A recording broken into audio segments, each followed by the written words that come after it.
Assalamu alaikum students. I am Syed Irfan Ali Shah and you are watching my YouTube channel Instant Physics Study.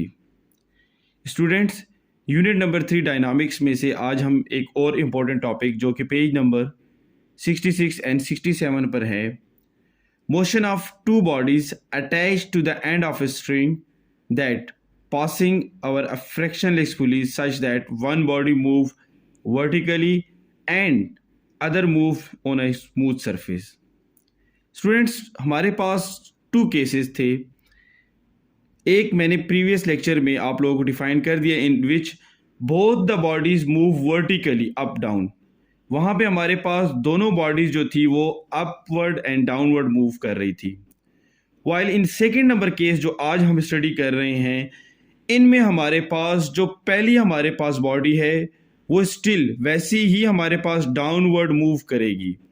अब देखिए यहाँ पे हमारे पास जो ए wait है हमारे पास जो है ये हमारे पास डाउनवर्ड ही मूव करेगा स्टिल, बट हमारे पास जो सेकेंड नंबर वेट है वो टेबल के ऊपर पड़ा हुआ है। तो जब टेबल के ऊपर पड़ा है तो उसका देखें वेट डाउनवर्ड और टेबल की नॉर्मल फोर्स जो होती है वो अपवर्ड लगती है। सो यहाँ पे वेट का जो कंपोनेंट है वो कैंसल आउट हो जाता है। तो जब वेट का कंपोनेंट हमारे पास कैंसिल आउट हो जाता है तो यहाँ सारे का सारा वर्क टेंशन ही कर रही है। वाइल यहाँ पे जो फर्स्ट नंबर केस है इसमें सेम एज इट इज़ जो पहले हमने डिस्कस किया था वैसा ही है। सो मैं आप लोगों को ये दोनों एरिया अलग मार्कर से मार्क कर देता हूँ कि ये साइड हमारे पास जो होती है ये वाली साइड, दिस वन, ये हमारे पास साइड 1 होगी हमारे पास, और ये जो साइड है ये साइड 2 हो जाती है हमारे पास। सो हमारे पास अब देखिए आपको मैंने येलो मार्कर से जो मार्क करके बताया है इसमें एक मेरे पास जो है तो फोर्सेस F1 है और एक मेरे पास फोर्सेस F2 हैं। ये दोनों फोर्सेस के कंपोनेंट्स जब हम निकालेंगे तभी जाके हम इसमें tension and acceleration find out कर सकते हैं। सो स्टूडेंट्स हम स्टार्ट लेते हैं।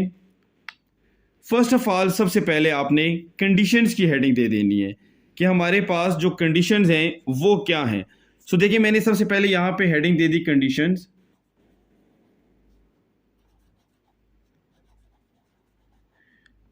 सो कंडीशंस मेरे पास जो यहाँ पे है सेम एज इट इज वही कंडीशंस हैं जो हमने लास्ट टॉपिक में पढ़ी थी। द फर्स्ट वन, जो फर्स्ट हमारे पास जो कंडीशन है दैट इज M1 हमारे पास जो होगा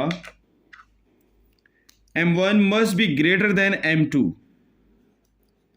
M1 must be greater than M2. Students देखिए मैंने यहां पे लिखा है कि M1 must be greater than M2। अगर आप इसको यूं लिख दें M1 must greater than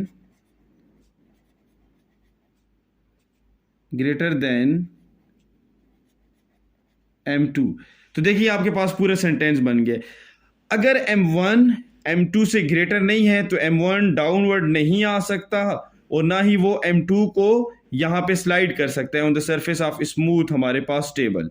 okay students, number second जो हमारे पास कंडीशन है that is inextensible string को हमने यूज करना है। ठीक है, यहां पे हमने इन एक्सटेंसिबल स्ट्रिंग को यूज करेंगे। So using in extensible string, ठीक है।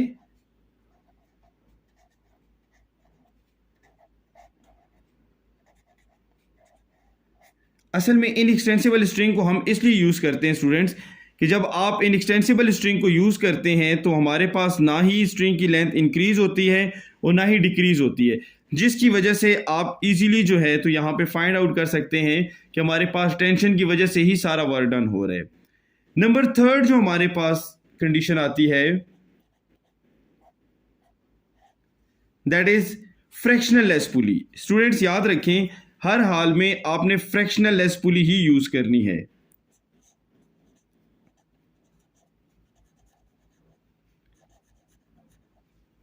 फ्रैक्शनल लेस पुली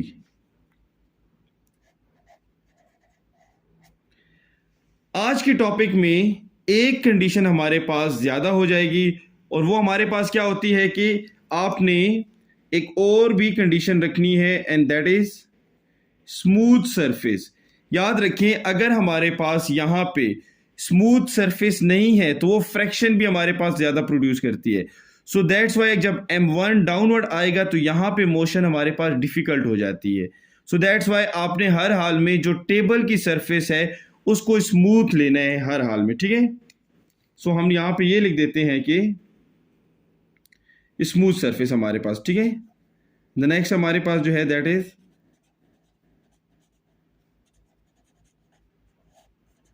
स्मूथ सरफेस। ओके स्टूडेंट्स, ये हमारी जो थी 4 कंडीशंस हमने लिखी हैं कि जिनमें हमने ये बात की है कि सबसे पहले हमने क्या डिस्कस किया है, that is M1 must be greater than M2, पहली कंडीशन। नंबर सेकंड हमने कहा using inextensible string. Third one हम कह रहे हैं frictionless pulley and the fourth one that is हमारे पास स्मूथ सरफेस। तो ये तो हमारी टॉपिक की स्टार्ट हो गई कि जिसमें हमने कंडीशन डिस्कस कर ली है। अब हम फाइंड करते हैं कि एक्सेलरेशन और हमारे पास टेंशन कैसे फाइंड आउट होती है। सो नेक्स्ट पेज पे हम फाइंड आउट करते हैं।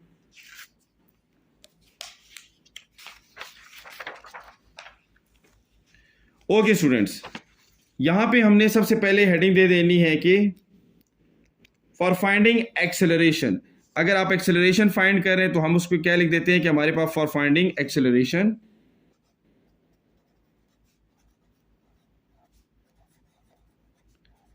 For acceleration A. ये देखिए मैंने एक्सेलरेशन ए के लिए पहले हेडिंग दी। अब मैंने सबसे पहले लिख देना है कि net force acting on side A. Side A के ऊपर जितनी भी हमारे पास नेट फोर्स एक्ट कर रही हैं उन सबको आपने यहां पे लिख देने। तो स्टूडेंट सबसे पहले देखिए, मैं अगेन डायग्राम पे आ जाता हूं। देखिए यहां पे वेट डाउनवर्ड आ रहा है हमारे पास, वाइल हमारे पास जो टेंशन है वो अपवर्ड है। वेट डाउनवर्ड है और टेंशन हमारे पास क्या है, अपवर्ड है। तो अब देखिए जब आपने इस साइड की फोर्सेस लिखनी है तो आपने कैसे लिख देना है, आपने यूं लिखना है कि F1 is equal to W1। W हमारे पास वेट डाउनवर्ड है सो उसको आपने पॉजिटिव लेना है, वाइल टेंशन हमारे पास अपवर्ड है तो उसको हमने नेगेटिव ले लेना है। From Newton second law of motion F is equal to ma and W is equal to mg। लेकिन यहां पे हमने F1 एंड W1 लिखा हुआ है सो हम यूं लिख देते हैं कि m1a is equal to m1g minus t and this is equation number first. ये हमारी पहली इक्वेशन हो गई है, ठीक है स्टूडेंट्स। ओके नाउ अब हमने लिखना है कि net force acting on side B. Net force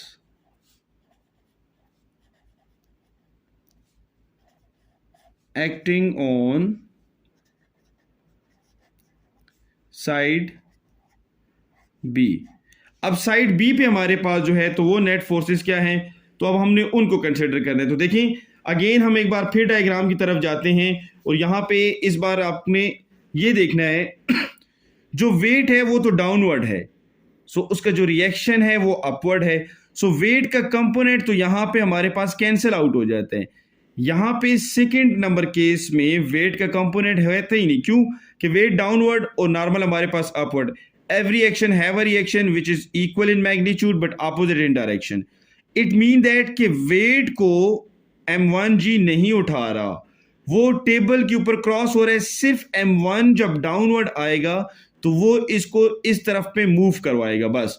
it mean that कि यहाँ पे हमारे पास जो फोर्स का कंपोनेंट है ओनली टेंशन है, वेट का कंपोनेंट कैंसिल हो गया। सो हम यहाँ पे क्या लिख देंगे कि नेट फोर्स हमारे पास क्या हो जाएगी। तो देखिए हमने यहाँ पे ये लिख दिया कि net force acting on side B हमारे पास that is equal to F2 is equal to minus that is F2 is equal to T। Only हमारे पास देखिए यहाँ पे टेंशन है, सो हम according to Newton second law of motion हम इसको क्या लिख देते हैं कि M2a is equal to T. This is equation number 2. So ये देखिए हमारे पास दिस इज इक्वेशन नंबर 2 हो गई. अब हम क्या कहते हैं, हम नेक्स्ट हेडिंग दे देते हैं बिकॉज हमने फाइंड करना है एक्सेलरेशन. सो मैंने यहां पे लिख दिया adding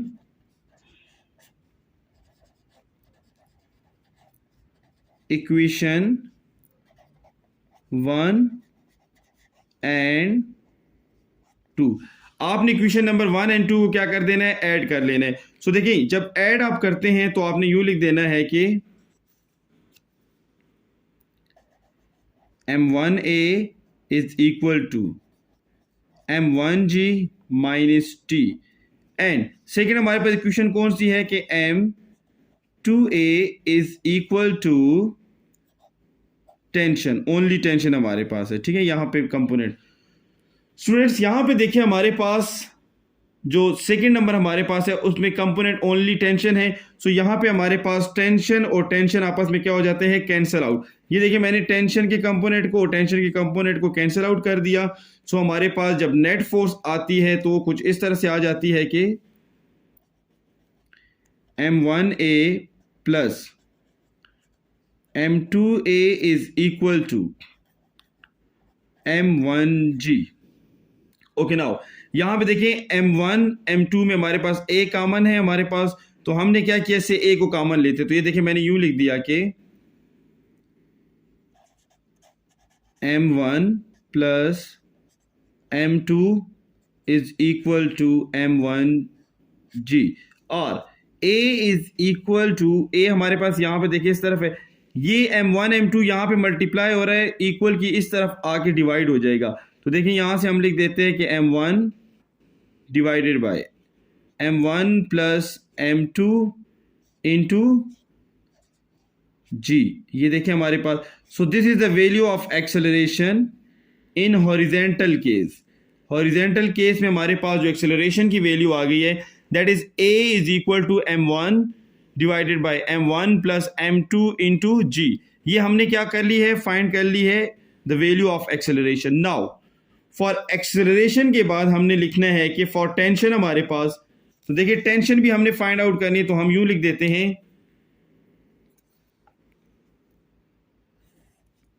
for tension in string, for tension T in string.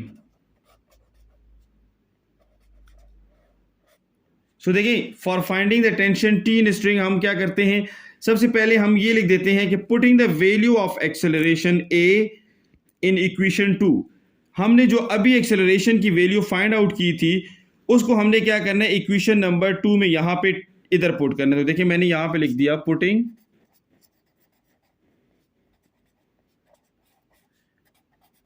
putting the value of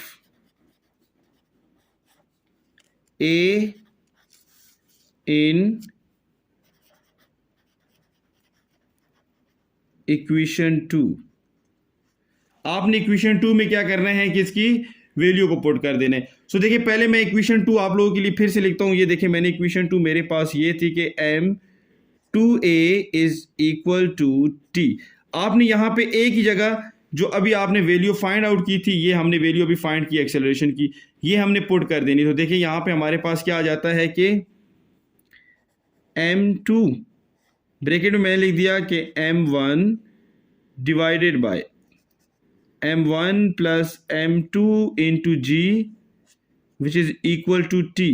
या मैं इसको यूं लिख देता हूं कि t is equal to m1 m2 divided by m1 plus m2 into g, and this is the value or this is the formula by which we can find the tension in the string in horizontal case.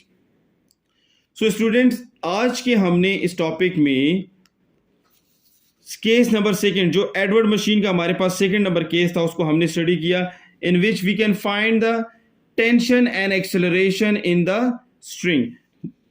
So student आपको यही notes मेरे Instagram के page shah.coaching academy पे भी मिल सकते हैं। आप वहाँ से ये नोट्स अपने लिए इसी तरह लिख भी सकते हैं और इंशाल्लाह इसमें आपके पूरे मार्क्स आएंगे।